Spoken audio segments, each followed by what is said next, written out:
રાજેશભાઈની આપણે બધાએ મળીને મદદ કરવાની છે. આવનારા 1 થી 2 દિવસમાં એમનું ઓપરેશન છે. સરકાર માન્ય ઓપરેશન થઈ શકે એમ છે નહીં, કેમ કે એમના ઓલરેડી 2 ઓપરેશન કરેલા છે. નીચેના ભાગમાં પ્લાસ્ટિક સર્જરી કરાવવાની છે, તો તમે લોકો આની અંદર મદદ કરજો. રાજેશભાઈ, એકવાર તમારો ફેસ અમે જોઈ શકીએ?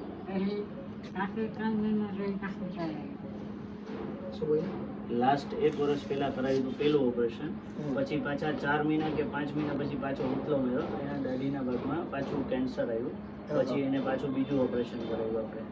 ઓકે. અને હવે શું કહે છે ડૉક્ટર? ડૉક્ટર કહે છે જે ઓપરેશન છે એ રોગ પતી ગયો છે, હવે ખાલી આ છે જે ભાગ એને જે પકડાવવા માટે રાખ્યું છે એ કાઢી અને એની ચામડી કાઢીને પાછું એડ કરવાનું છે. એ સીજી પ્લાસ્ટિક સર્જરી કરવાની છે. એટલે પ્લાસ્ટિક સર્જરીનું તમને કહે છે. પ્લાસ્ટિક સર્જરીમાં કેટલો ખર્ચો છે?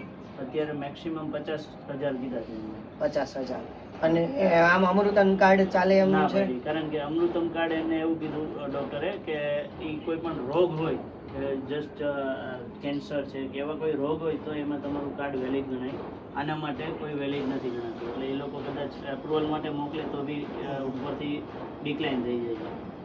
એનું નામ શું કીધું? રાજેશભાઈ ધીરુભાઈ કુકાવા.